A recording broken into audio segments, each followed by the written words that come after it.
left off where we saw that the management fee 2% on average asset value, so the average of 100 and 120 million dollars is 110 million dollars multiplied by 2%, and that is equal to $2.2 million.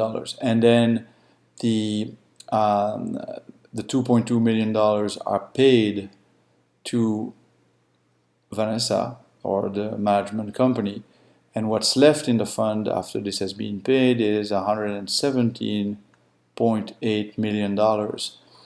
So we went from $100 million to 117.8, so the net profit is $17.8 million.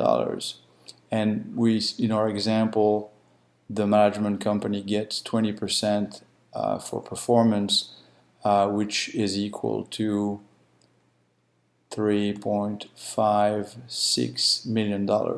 So the total paid to the management company is $5.76 million.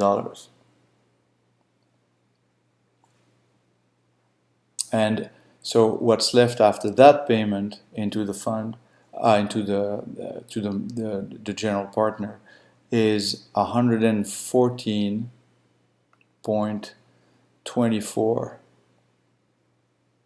million. So it's $117.8 million that was left after the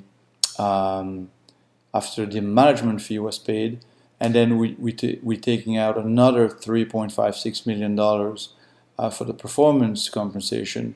So it's 117.8 minus $3.56 million, and that gets us to $114.24 million. That's what's left in the fund. And then at any given time, not at any given time, but at agreed upon time, the limited partners are allowed to add money, invest more, or cash out some or the entire amount that they've invested. So let's say the second limited partner here decides after a year that the fund has done really well, and he wants to cash out, let's say, 10% of his investment. So this is 10%. So he's going to cash out 10% of what's left in the fund, which is 114.24. So times 114.24 million dollar, which is 11.424 million.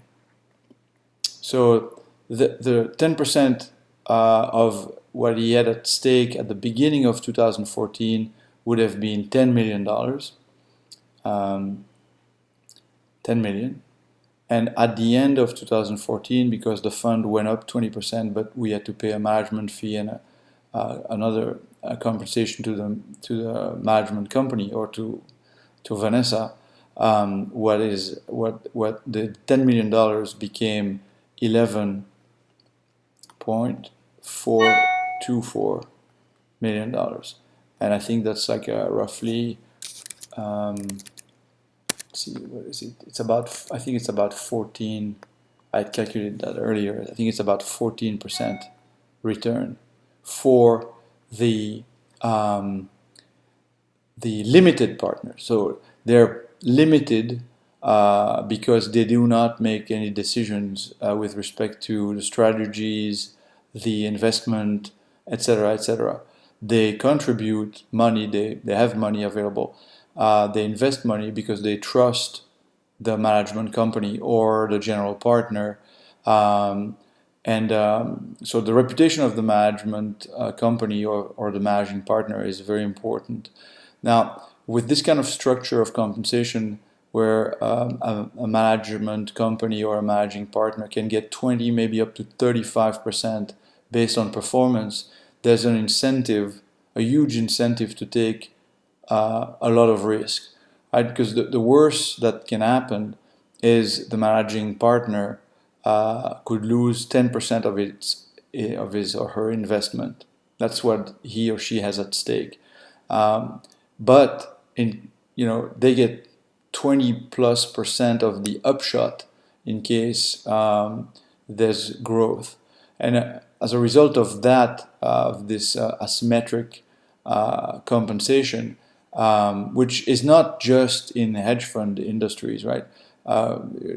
We have heard of CEOs who have performed terribly. They're getting fired by the board of directors, and then they get a golden parachute, so to speak, where regardless of the fact that they failed, they're compensated richly, which also creates an incentive for them to take huge risk, because there is no downside. Even if they succeed, they get even more money. If they fail, they get a golden parachute. In this case, if they fail, they lose the skin they had in the game, the 10%. But if they succeed, they're getting 20+%. They're getting 20% in performance, and the 2% roughly in management fees. So that's how compensation work in